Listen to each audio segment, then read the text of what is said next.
Muchas gracias, Carla. Sí, ya está con nosotros el titular de Economía y Finanzas, Pedro Franque, aquí en nuestros estudios. Antes le vamos a dar la bienvenida unos minutos a Johnny Lescano, ex candidato presidencial de Acción Popular, que ayer sufrió una agresión, la pudimos compartir en el noticiero, realmente condenable, y agresión que en realidad, bueno, se extendió luego a la presentación del libro de Daniel Olivares por parte de este grupo La Resistencia, pero lo de el ex candidato presidencial ha sido particularmente preocupante e indignante.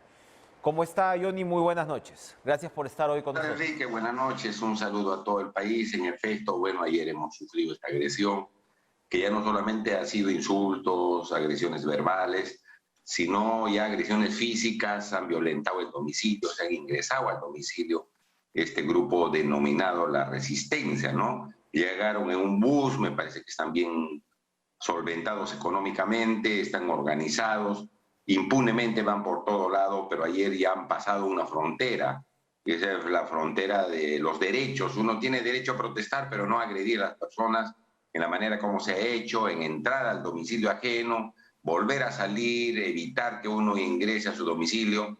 Y por esa razón se ha abierto investigación en la Fiscalía, pero voy a pedir que se amplíe la investigación por los delitos de violación de domicilio, porque hay pruebas y videos como ingresan a mi domicilio a efecto de poder seguir agrediendo. Yo en el momento en que ingresaba al domicilio en mi vehículo impidieron en primer lugar que ingrese y luego se metieron ellos mismos, ¿no? Luego han comenzado las agresiones físicas con palos, con megáfonos, con patadas y que, bueno, eran como un número de 30. Yo estaba solo con mi hijo menor y luego salieron mis demás familiares, mi esposa y mis dos hijos más que hemos tenido que defendernos.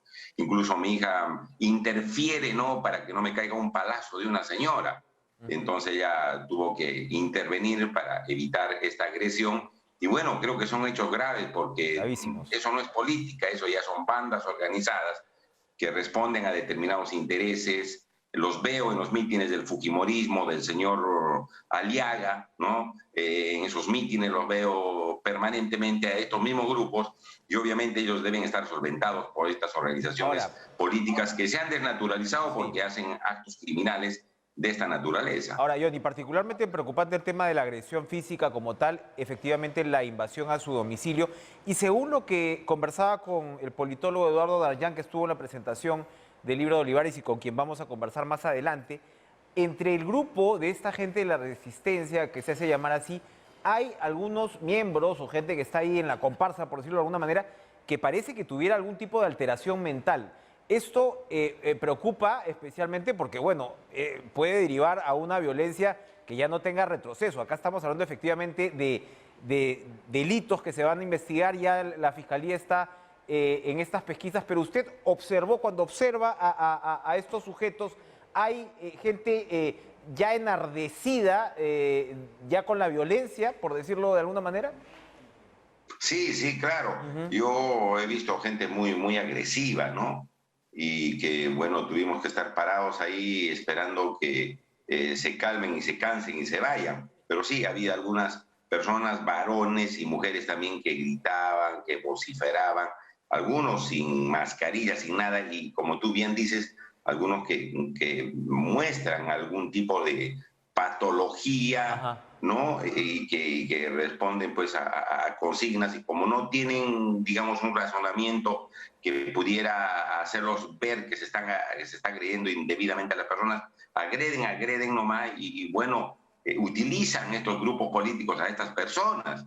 Y muy peligroso porque esas personas, como están con alteraciones, bueno, pueden cometer cualquier Ahora, fechoría ojo, o cualquier sí, acto delictivo mayor. ojo, Johnny, porque anoche me hacían recordar que ya no hay, entiendo yo, inmunidad parlamentaria. Si usted señala que hay congresistas que de alguna manera están estimulando, incentivando este accionar violento, pueden tener también eventualmente problemas. Así es, por eso la policía tiene que investigar. Alguien me decía que había salido las órdenes del Congreso, eso sería bastante grave, pero obviamente estos grupos no son vándalos que van a atacar a los políticos, los veo en los mítines del fujimorismo, los veo en los mítines, repito, del señor Aliaga. Entonces, ahí está la raíz, esos son los que financian, incluso han llegado en un bus para transporte de personal, es decir, contratan hasta empresas para desplazarse, hacen pancartas, hacen banderolas que se notan específicamente para la agresión que van a llevar a cabo. Aliaga, Como estamos no les hablando pasa nada, de siguen López haciéndolo, Aliaga, ¿no? perdóname, estamos hablando de López Aliaga. Claro, el señor, incluso cuando he visto unas banderolas celestes ahí que se fueron a protestar en la presentación del libro, hay banderolas celestes, van más o menos utilizando los colores de los grupos que respaldan. Pero repito, si tú ves los mítines que hacen estas personas pidiendo vacancia, pidiendo que dicen que están defendiendo la democracia, que la están destruyendo precisamente por las agresiones cobardes que hacen, están en los mítines de esta gente. Entonces, obviamente están vinculados a ellos, porque si no estarían vinculados no tendrían recursos para movilizarse, ir a un lugar y otro. Creo que son gente absolutamente pagada, específicamente contratada para hacer este tipo de agresiones. Manera tal que eso es bien peligroso, Enrique, porque pueden hacer otras cosas más graves. Por supuesto, esto puede escalar en cualquier momento. Así es, porque ya venimos del terrorismo de izquierda y vamos a entrar al terrorismo de derecha. Cuénteme, ¿no? sí. Porque así comenzaron, pues, ¿no? Entre las arengas que ellos dan es el tema de la vacancia. Se ha presentado esta moción de vacancia presidencial, 28 congresistas. Estamos hablando, bueno, ya la presidenta del Congreso ha notificado al presidente Castillo, son 3 bancadas, básicamente las bancadas derechas que se han plegado a esta iniciativa. Usted pertenece a Acción Popular, está trabajando todavía en el ámbito del Congreso. ¿Cuál es su opinión al respecto? Bueno, yo creo que debe ser desechada esa moción de vacancia. Es una moción absolutamente antidemocrática, excesiva, ilegal, que a un gobierno lo quieren sacar a los 5 meses. El gobierno está cometiendo errores, claro que sí, pero eso no quiere decir que promuevan vacancias y sometan al Perú a una serie de riesgos, desprestigio y situaciones de inestabilidad política. Ya la bancada de Acción Popular, yo he leído algunas semanas atrás, ya se ha pronunciado respecto a esto, cuando se presentó por alguna parlamentaria esta moción sin las firmas correspondientes. Ya la bancada de Acción Popular ha dicho que no va a respaldar, porque esa es nuestra trayectoria política. El presidente Belaúnde y Acción Popular siempre ha ingresado al poder por las ánforas. Nunca a través de estas manipulaciones, estas articulaciones de revocatorias o de vacancias. El presidente Belaúnde no era adepto a este tipo de cosas, sino le gustaba entrar al poder por la puerta grande a través del voto popular. Y nosotros pensamos que así debe ser, que hay que controlar al gobierno, que hay que exigirle mayor eficiencia en la designación de ministros y otros funcionarios, y hacer las cosas que requiere el Perú es otra cosa. Pero desestabilizar así al país y ponerlo en situaciones graves después de esto de la pandemia, después de que han subido los alimentos y todo lo demás, es hacerle un tremendo daño. Aquí no hay, Enrique, obviamente, el interés de mejorar la situación del Perú. Estos sinvergüenzas, esta gente que ataca de esa manera y los grupos que lo respaldan, simplemente quieren tomar el poder, quieren seguir saqueando al Perú, quieren hacer política a través de las mafias, de las componendas, de los inostrosas, no de los que venden sentencias, de aquellos que rifaban los cargos de jueces, de aquellos que blindan a corruptos en el Congreso. Eso quieren seguir haciendo, ese es el modus operandi de estos individuos que lamentablemente siguen pretendiendo tomar el Perú el poder en el Perú. No les interesa un comino los derechos de los ciudadanos. Trajeron las AFPs, han traído hambre, miseria, han traído una serie de cosas sobre texto, no sé, de la economía que en estos momentos favorece a unos pocos, pero la gran mayoría tiene anemia, tiene desnutrición, está viviendo en la pobreza. Entonces, eso es lo que quieren hacer. Piensan que como hay algunos ingenuos que se dejan convencer y votan por ellos, piensan que eso es suficiente para volver a tomar el poder, dinamitar, socavar, ¿no es cierto?, a un gobierno con marchas y todo lo demás. Piensan que eso va a debilitar la democracia y ellos van a ingresar, ¿no? Ellos van a ingresar. Y aprovechan algunos hechos, obviamente, de corrupción que se tienen que investigar, por ejemplo, esto de secretario de Palacio de Gobierno, y bueno, tratan de aprovechar eso para llevar agua para su molino. Pero no hay que hacerse engañar, porque estos son bandas de delincuentes que están preparando una escalada yo creo muy semejante al terrorismo de antes, para tomar el poder en el Perú. Ya no es la izquierda, ahora es la extrema derecha. Yo no sé si será extrema derecha, porque estos son ignorantes, temerarios, que utilizan a estas personas pagadas, que no saben lo que dicen, para agredir a los políticos. Eso no es política. Eso no es política. Definitivamente. Gracias, Johnny Lescano. La solidaridad del caso, más allá de cualquier debate político, la violencia es inaceptable y no se puede tolerar en una sociedad democrática, porque de ahí a realmente situaciones ya más preocupantes hay un paso. Precisamente vamos a hablar de economía con el titular del MEF, Pedro Franque, que nos acompaña esta noche en Cara a Cara. ¿Cómo está usted, ministro? Muchas gracias por estar con nosotros, muchas gracias por esperarnos. Muy buenas noches. Buenas noches. Bueno, se aprobó la ley del presupuesto finalmente. Yo tenía algún tipo de esperanza que se apruebe ayer, pero finalmente se ha aprobado hoy. Se ha revisado cada punto, cada coma y está el resultado. ¿Satisfecho con el resultado? Sí, es una ley compleja, pero se aprobó por unanimidad en la Comisión de Presupuesto, cosa que no pasaba hace muchísimos años. Se aprobó casi por unanimidad en el Pleno del Congreso, 116 votos a favor, casi la totalidad del Congreso. Hay que agradecer en esto a todas las bancadas, porque todas las bancadas han respaldado el proyecto de ley. Hemos trabajado de una manera muy concertada, hemos podido recoger las opiniones, las demandas de los distintos grupos políticos y de las distintas regiones, de las distintas expresiones que se presentan en el Congreso, y creo que ha sido un diálogo muy fructífero y muy interesante, y que nos plantea en el presupuesto ya los recursos para comenzar a enfrentar los grandes retos que tenemos en educación, en salud, en agricultura. Sabemos que este presupuesto todavía pues, es muy insuficiente. Necesitamos una reforma tributaria para tener los recursos que realmente necesitamos para que esto sea un salto enorme, que es lo que necesitamos en esto, ¿no? Tenemos que avanzar mucho más rápido. Sin duda, y vamos a pasar al tema de reforma tributaria. De hecho, el ministro de Salud, el señor Ceballos, dijo que su sector requería más, ¿no? Y tiene la razón. Y educación también requiere más, y seguridad ciudadana también requiere más, y agricultura, y agua potable, y caminos, y conectividad. Las necesidades del Perú son tan grandes. Fíjate, el presidente de la Comisión de Presupuesto recibió demandas adicionales por 60.000 millones de soles que no se han podido cubrir porque no hay el dinero. Eso que el presupuesto tiene casi 14.000 millones más que, ¿no?, que el del año pasado. Efectivamente, pero la demanda adicional es 60.000, ¿te das cuenta? Y eso es solo la primera parte, digamos. Claro. Entonces las demandas son muy grandes, la necesidad es muy grande. Ahora, si tenemos, se ha dicho ya, hoy el presidente Castillo no habló del enfoque social y descentralista, pero antes de pasar a la necesidad de recaudar más y de tener mayores recursos, si tenemos que resumir la naturaleza de este presupuesto y los acentos y los cambios, ¿dónde están? Mira, yo te diría que está uno en estas prioridades sociales: educación, salud, agricultura, caminos rurales, atender a los pueblos rurales. Un cambio interesante hoy es darle más presupuesto directamente a los centros poblados, a las municipalidades de centros poblados, directamente a la gente.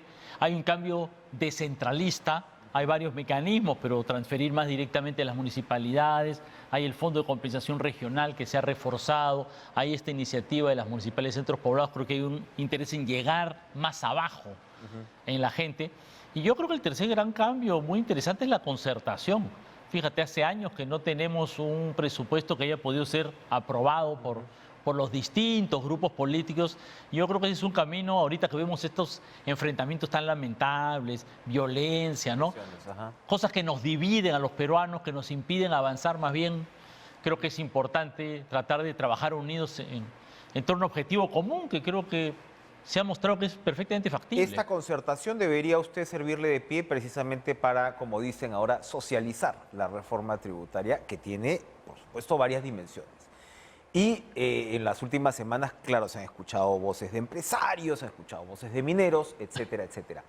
¿Cómo va a encarar ahora la estrategia para aprobar la reforma tributaria de las delegaciones, o por lo menos la mayoría de lo que se está pidiendo? Porque también es complejo y amplio el pedido que ustedes han hecho. Sí, claro, efectivamente. Lo primero es explicar e insistir en la necesidad de, como te digo, yo creo que los congresistas, los pueblos del Perú, la gente del Perú sabe cuánta necesidad hay en educación, de hospitales, la cantidad de reclamos por hospitales que hay, la necesidad de agua potable. Es enorme, eso está a la vista, y es evidente que el Estado no tiene los recursos, ¿no? Necesitamos más recursos para eso. Y nuestra propuesta además tiene elementos importantes para agilizar estas obras, ¿no? Por ejemplo, mecanismos de obras por impuestos, ¿no? De tal manera que la empresa privada pueda colaborar con el Está Estado. bien ¿no? caído lo de obras por impuestos ahora mismo, ¿no? Se ha reducido Efectivamente, bastante. hay un ritmo, pero creo que se puede mejorar y ampliar mucho más, ¿no? O la propia cantidad de obras públicas paralizadas, porque hay juicios, arbitrajes, contratistas que no cumplen. Necesitamos facilitar eso y nuestro pedido también va ahí, ¿no? También tiene un acápite dirigido a agilizar la obra pública, igual que la inversión privada. ¿Qué responde a, digamos, estas críticas que se dieron con respecto a los alquileres? O sea, quienes se oponen a la reforma tributaria, y ustedes han insistido en que esto en todo caso, si es que afecta a algún sector, va a ser claramente al sector que está muy, muy, muy por encima. Y se ha dicho entonces que va a afectar a la clase media, los que dependen de sus alquileres. Allí se ha centrado buena parte de la discusión. ¿Qué responde usted a ello? Bueno, los alquileres ya lo aclaramos, que esto va a afectar pues a la gente que tiene ingresos anuales por 300.000 soles, digamos, ¿no? O más, ¿no? O sea, realmente, y comienza un poquito, ¿no? O sea, realmente, gente que realmente tiene pues una cantidad de ingresos bastante alta. O sea, el tema de los alquileres está asociado peruano, ¿no? al ingreso que tú tengas al año. Exactamente. Ya, pero ese no es el tema central de la reforma tributaria, ¿no? Mucho más importante, a mi juicio, es el tema de combatir la evasión y la elusión. Fíjate que en el Perú, Es gigante, 8% del PBI, la mitad del impuesto a la renta no se paga, ¿no? Juicios interminables, después de 20 años que no terminan nunca. Nuestro plan, por ejemplo, es ahora con las nuevas tecnologías de la información, podemos dar lo que se llama el RUC de oficio, o sea, Y hay todo un directamente el capítulo que no para quiere reforzar a la SUNAT dentro de la reforma, ¿no? Sí, claro, hay toda una parte para dar facilidades en todo lo que le llamamos el litigio tributario, ¿no? Ya. Porque buena parte del problema es que, claro, la SUNAT le cae a alguien, a un evasor, y reclama y reclama, primera instancia, segunda instancia, tercera instancia, Tribunal Constitucional, los procesos son, pues, se alargan 20 años, ¿no? Y eso, pues, es algo Deberían que ser tenemos mucho más céleres. Claro, pues, efectivamente, Ahora, ¿no? el otro punto, vamos a ir una pausa, pero antes de irnos a la pausa le quiero preguntar, el otro punto es el tema minero, que es importantísimo. Estamos entrando a un tema, ¿no? a un asunto de precios altos, y ellos, por supuesto, se han resistido. Han tenido una reunión con usted, se ha hablado de cómo se está partiendo para ellos de datos equivocados, etcétera, etcétera. Usted señaló que la misión del Fondo Monetario se iba a tardar, esto lo dijo hace unos 10 días, que se iba a tardar todavía unos días más o hace un par de semanas para entregar sus resultados. ¿Cómo va eso? Bueno, en primer lugar, efectivamente, insistir en que, mira, el precio del cobre está a $4.40, $4.30, es un precio históricamente muy alto. Se ha calculado que esto como ingresos, no netos, pero como ingresos brutos, le da unos 13.000 millones más a las grandes empresas, a las empresas mineras de ingresos, ¿no? Porque el precio ha subido muchísimo. Y ya hay algunas comparaciones internacionales que muestran que hay otros países que tienen una carga tributaria mayor. Ahora, como tú dices correctamente, nosotros hemos pedido esta asistencia técnica, ¿no? Esta asesoría del Fondo Monetario Internacional. Todavía falta unas semanas para que nos den un reporte final, pero nuestro objetivo ahí es lograr mayor recaudación, pero cuidar la competitividad. Y yo creo que si juntamos más contribución de las empresas mineras con mecanismos más fáciles de obras por impuesto, de tal manera que la minería a las comunidades del entorno les dé pues obras, agua potable, caminos, mejora de su calidad de vida. Yo creo que esa es la forma de ver a mediano plazo el tema de la conflictividad, ¿no? El gran problema es que, claro, comunidades que durante años carecen de agua potable, su nivel de educación y salud es bajo y de repente se dan cuenta que hay gran riqueza al costado. Se puede trabajar mucho más con obras por impuestos. Exactamente, ¿no? Yo creo ¿Ustedes que ahí tienen hay un que cálculo de mejorar cuánto eso. se podría recaudar adicionalmente por el lado minero? ¿Hay un aproximado? Mira, nuestro cálculo global del conjunto de la reforma tributaria es que podemos sacar unos entre 8.000 y 12.000 millones de soles al año. Que parece mucho, pero fíjate que las demandas adicionales que ha registrado el Congreso son 60.000. ¿Ah? O sea que si logramos nuestra meta de 12.000, en 5 años lograríamos cubrir un poquito esas demandas adicionales que han llegado ahora, ¿no? Y los reclamos son multiplicados. Anoche precisamente conversamos con la primera ministra Mirta Vázquez sobre este tema de conflictividad. Vamos a ir a una pausa y regresamos para entrar un poquito más en cómo se tranquiliza, ¿no? Un poco el país también a partir de la política económica. Volvemos.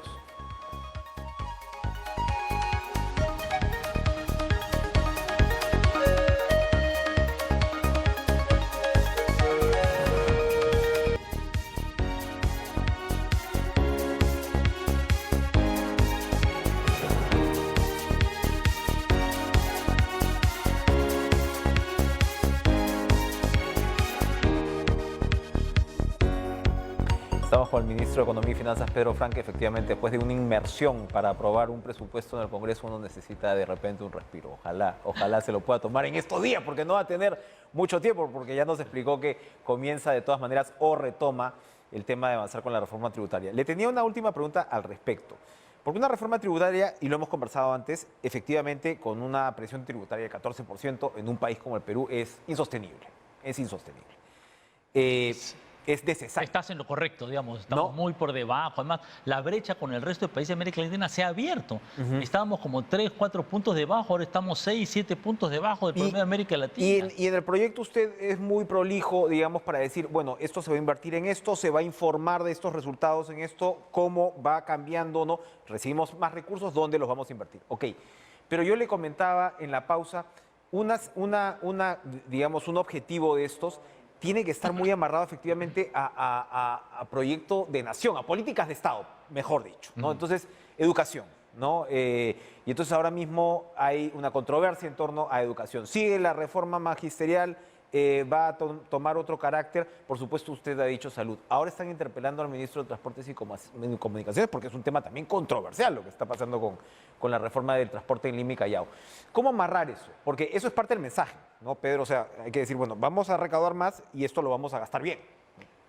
Claro, mira, desde el punto de vista de economía y finanzas, hay políticas sectoriales que están plasmadas en un documento, ¿no?, de políticas de gobierno que señalan las líneas, ¿no?, la prueba, ¿no?, tal como ha estado también en los mensajes a la nación del presidente, de la premier.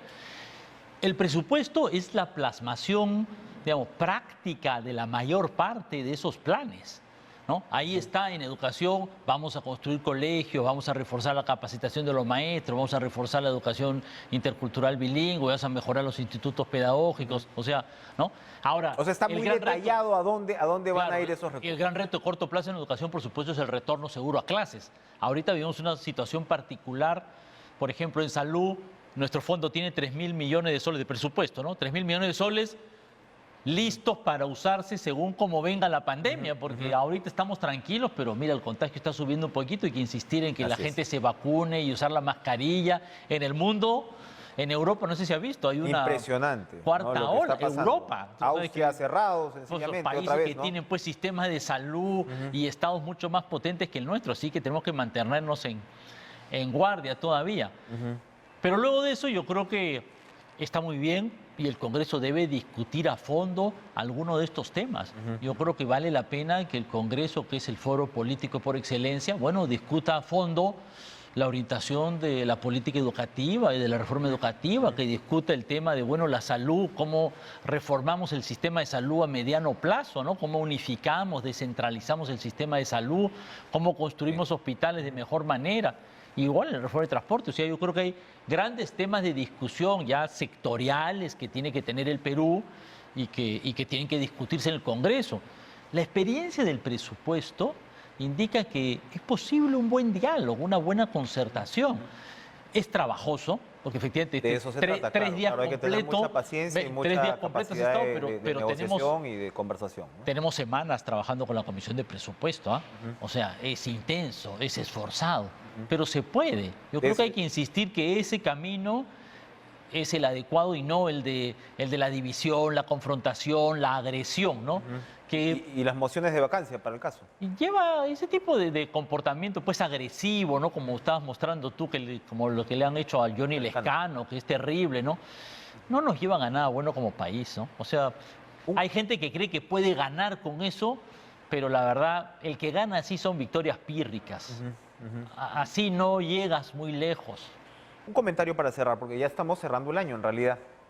Crecimiento, cómo pinta la economía, digamos, si la cosa camina más o menos tranquilamente, ¿qué podemos esperar?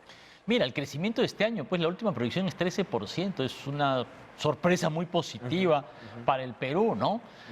Venimos de muy abajo, ¿no? Claro, el golpe de la recuperación. pandemia fue muy duro, pero la economía viene creciendo a un buen ritmo, ¿no? Agricultura, crecimiento de 14%, es el dato de septiembre.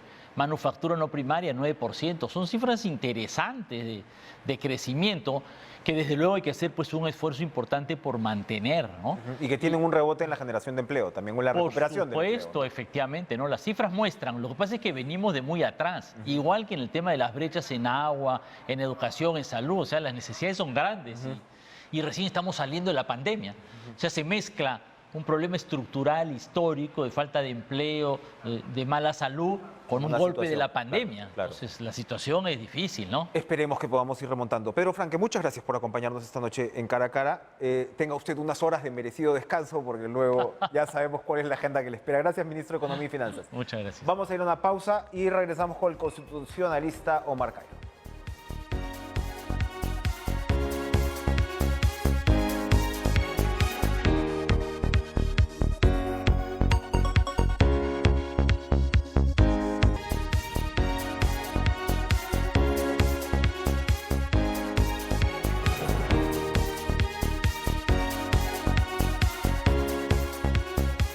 Bien, se presentó entonces la moción de vacancia, se ha presentado la moción de vacancia, tiene que haber una votación de 52, me parece, para que entre a debate y que el presidente de la República, en ese caso, esté obligado a responder un pliego interpelatorio, es decir, tenerlo en el Congreso, y sobre eso se votaría una potencial vacancia o no, que necesitaría por lo menos 87 votos. Hay un buen trecho por recorrer y por supuesto hay primero una controversia que sigue pendiente sobre si esta es una figura correcta, apropiada, pertinente para llevar lo que en suma pues parece ser un juicio político. Omar Cairo, constitucionalista, entiendo que piensa que no, que este no debería ser el proceso para llevar a cabo, pero finalmente, ¿dónde se contrasta esto? Omar, usted siempre ha señalado que el juicio político que está contemplado en la Constitución y que es un proceso, por supuesto, de tiempos mucho más razonables, sopesados para una decisión tan importante, ¿no?, grave como vacar a un presidente, no debería ser pues esta vacancia por incapacidad moral. ¿Dónde finalmente esto debería discutirse en todo caso? ¿Cómo está, Omar? Buenas noches. Buenas noches, Enrique. Sí, el procedimiento para destituir al presidente es el juicio político y la causal por la cual se le puede destituir es la infracción a la Constitución. La vacancia por incapacidad moral, como todas las vacancias, son situaciones que se producen, no que el Congreso impone. La vacancia no es un castigo, por eso el artículo 113 dice la presidencia de la República vaca, no dice el Congreso destituye con la vacancia.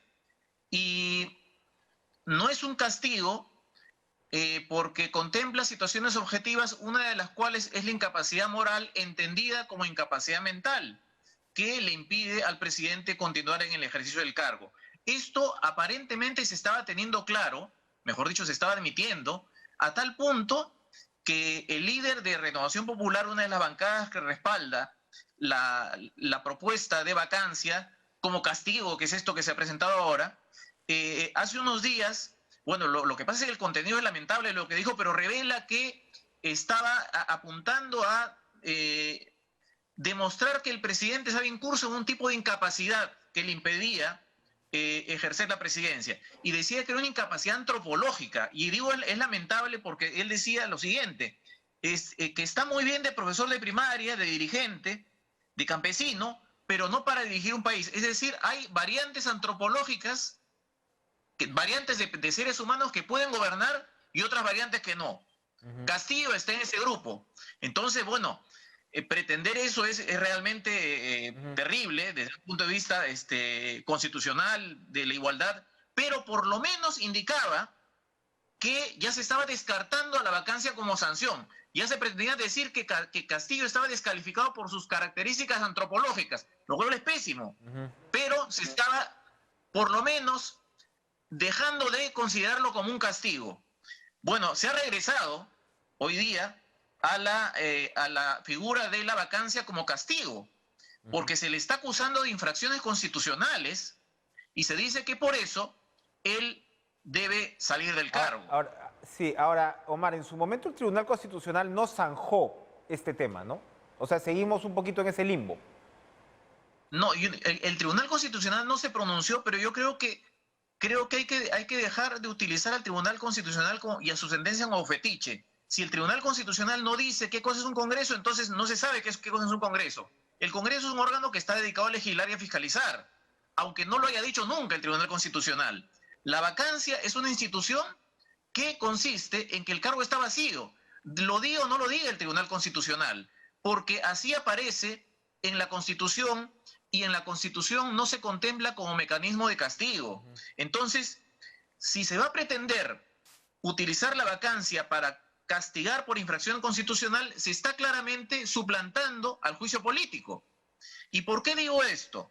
Porque muchos de los cargos en los cuales se sustenta la vacancia son, según la propia moción, infracciones constitucionales que se le imputa al presidente. Se dice, por ejemplo, que él ha nombrado a ministros infringiendo el artículo 44 de la Constitución. Eso es infracción constitucional. Entonces, por lo tanto, debería ser canalizado en juicio político. Acusado en juicio político para ser destituido. Y además, quiero hacer una precisión. Ya dejando de lado el tema de la improcedencia y la vacancia, que me parece que es claro. Si esta infracción a la Constitución si esto de nombrar a 3 ministros, los señores Maraví, Béjar y Bellido, fuera una infracción constitucional que ameritara el juicio político por destitución, o sea, que ameritara la destitución, el Congreso habría sido cómplice de esta infracción a la Constitución. Porque dio la confianza. Los señores ministros, exacto, y no lo censuró. O sea, permitió que se mantuvieran en el cargo. Estos señores han renunciado. Entonces el presidente tiene 130 cómplices de una infracción a la Constitución. Y por eso lo quieren vacar, es decir, ya ni siquiera llevar un juicio político, sino declarar que él está incapacitado moralmente, o sea, mentalmente, para ejercer el cargo. No tiene ningún sentido. Esto se ha hecho, tengo la impresión de que muy rápidamente, sin mayor revisión de lo que son los significados, no tienen, en primer lugar es improcedente, y en segundo lugar no tiene sustento. Otro de los elementos es que se dice que hay una complacencia del presidente, dice permisibilidad, me imagino que es permisividad, con la misoginia o con la violencia contra la mujer. ¿Y por qué? Porque se dice que un primer ministro realizó actos de violencia contra la mujer, misóginos, y por lo tanto el presidente ha sido permisivo. Bueno, los actos de violencia contra la mujer no los sanciona el presidente, los sanciona el Poder Judicial, y debe sancionarlos. Pero en el caso del ministro, lo debe hacer previo antejuicio. ¿Y de quién es la responsabilidad del antejuicio? Del Congreso. Y el Congreso no le ha hecho un antejuicio al ministro que habría realizado estos actos de violencia. Entonces, sí, es otro disparo al pie según esa línea. Exactamente. ¿No? Ahora, exactamente. O sea, el Congreso se está autoimputando la permisividad de actos de violencia contra la mujer. Y como consecuencia de esa autoimputación pretende destituir al presidente con un mecanismo que la Constitución no permite, que es la vacancia por incapacidad moral. Estamos un poco ajustados de tiempo, pero hay dos cuestiones. Una era otro de los puntos que tocó López Aliaga aquí, que hay una hipótesis constitucional que dice va a casa Castillo, va a casa Boluarte, pero el Congreso se queda a completar su mandato. Más allá de la pertinencia o no, como usted señala, se supone que tiene que haber elecciones generales, ¿no? En ese caso. Sí, yo creo, estoy de acuerdo con lo que dice Enrique. Hay un constitucionalista que es competentísimo, que se llama Carlos Hackanson, que fue propuesto por el fujimorismo para miembro del Tribunal Constitucional, lo cual no lo descalifica, eso no le quita un ápice de su capacidad.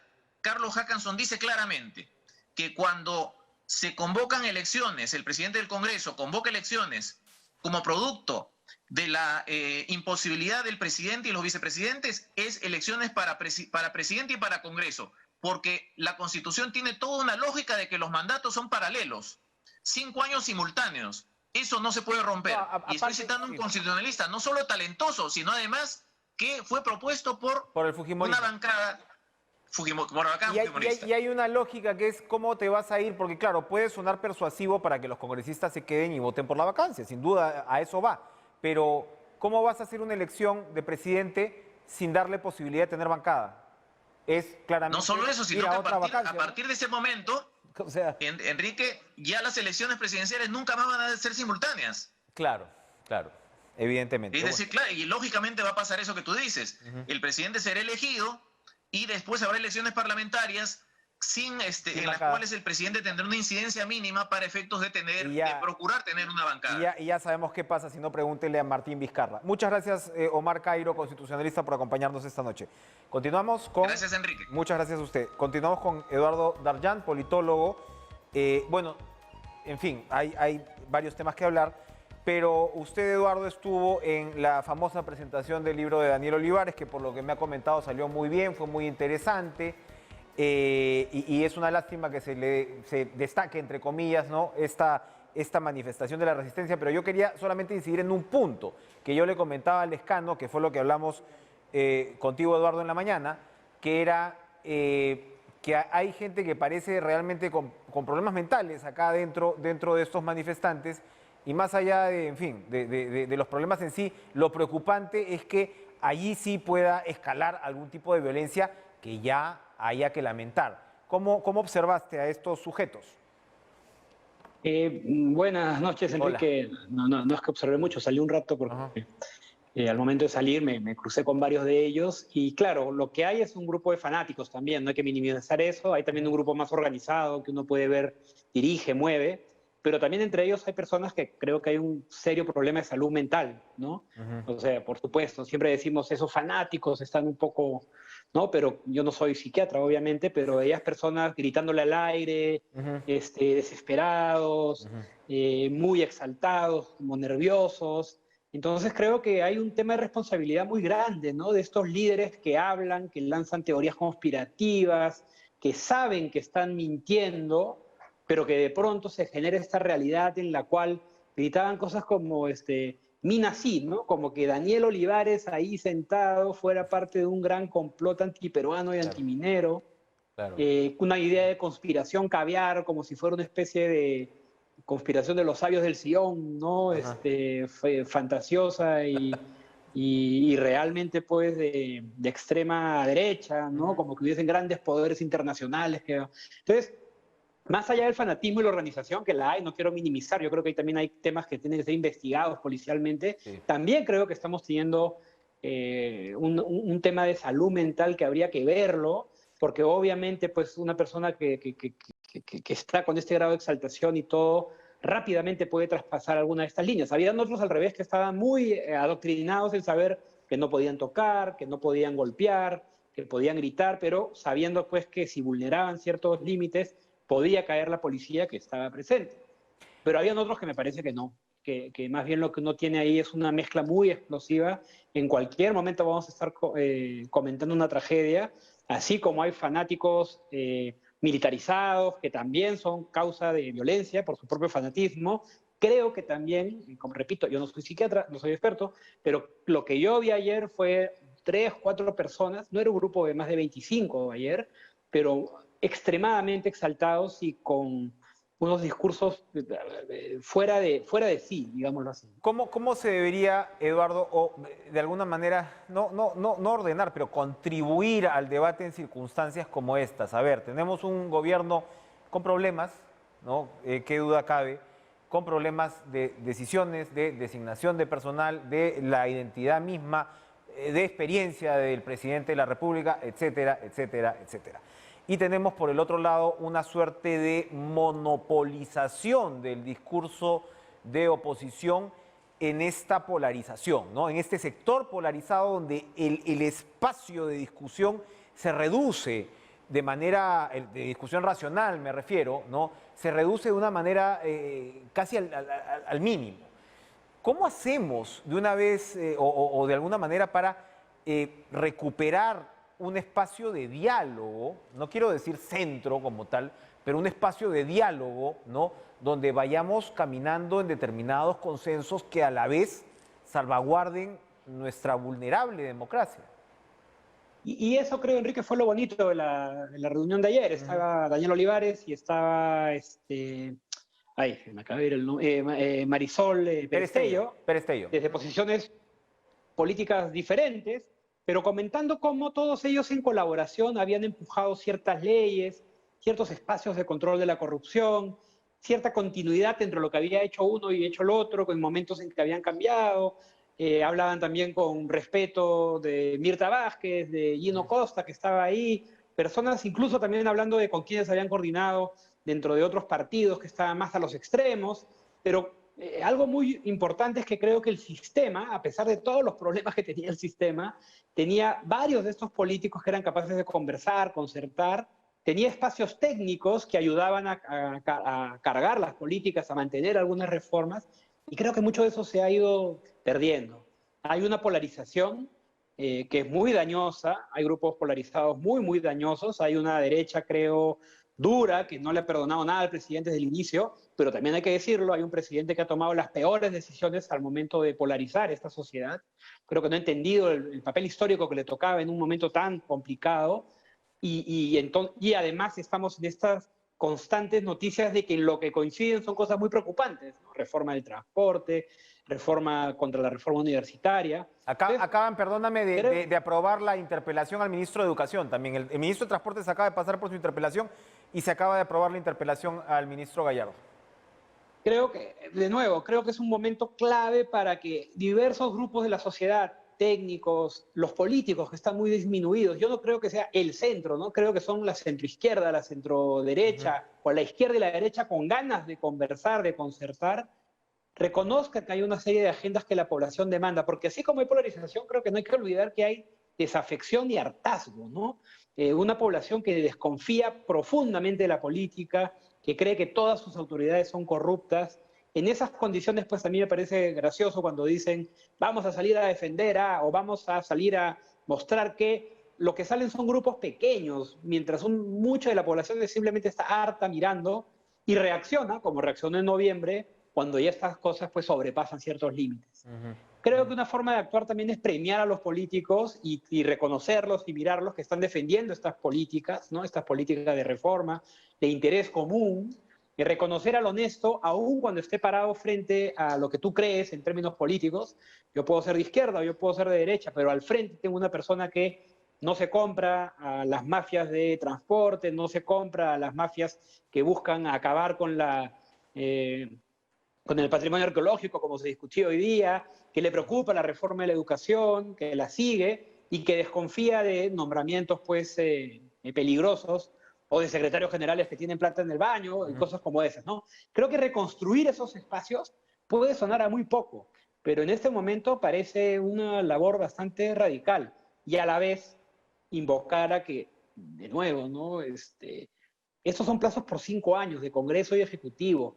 Es absolutamente excepcional romperlos. Y la forma en que se está usando la vacancia en este momento es casi como te desapruebo en tu posibilidad de ejercer el poder. El pueblo votó por un presidente. Si el pueblo se equivoca, debe aprender del error, salvo pues casos gravísimos que ameriten pues ir por los canales constitucionales. Hasta que eso no se dé, así como hay mucha gente que no tolera al Congreso, habrá mucha gente que no tolera al presidente, pero hay que intentar mantener la fiesta en paz.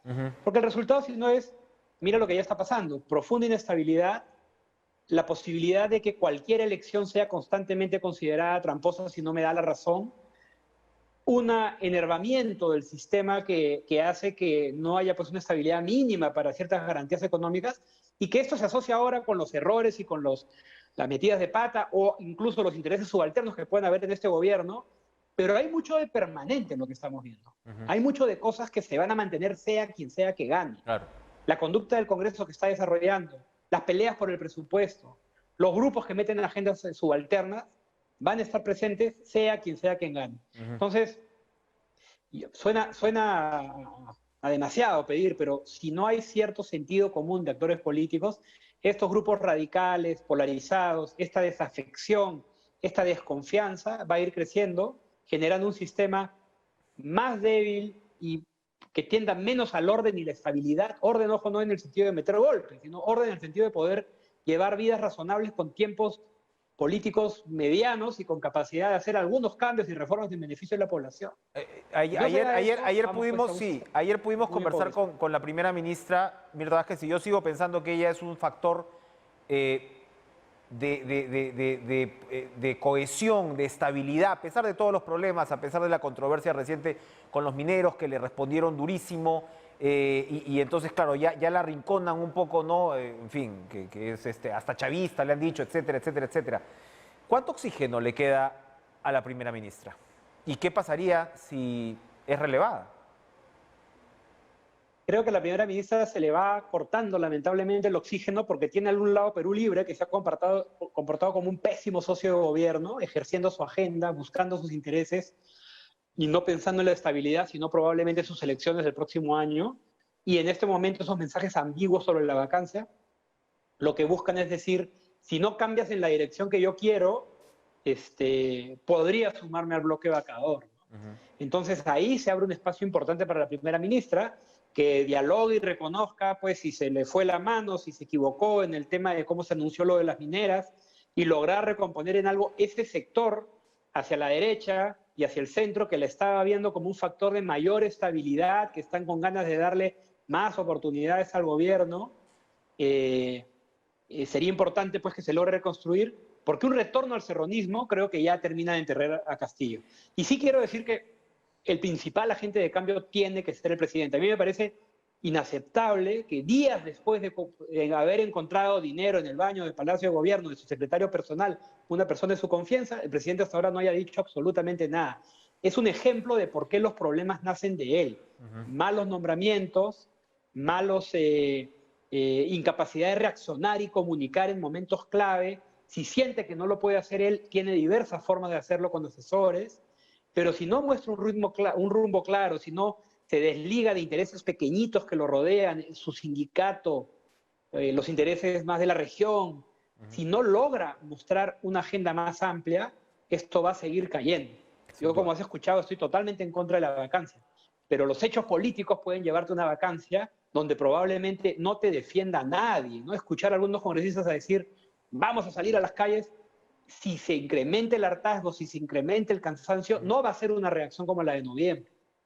¿Correcto? Entonces creo que el presidente se está jugando su presidencia él, más allá de la primera ministra, más allá de todo, él es el que está jugándose los próximos días y estamos en noviembre. Si en noviembre ya estamos hablando de vacancias, para PPK pensemos tuvo que pasar 1 año y medio. ¿No? Exacto, exacto. Muchas gracias, Eduardo Darllán, por esta interesante perspectiva y advertencia, además. Vamos a una pausa, regresamos con lo último.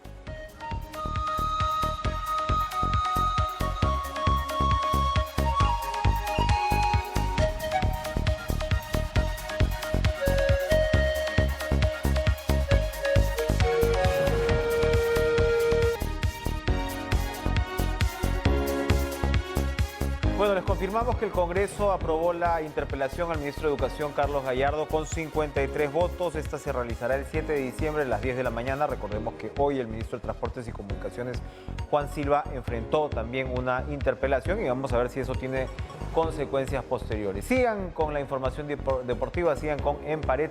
Nos reencontramos mañana. Muy buenas noches.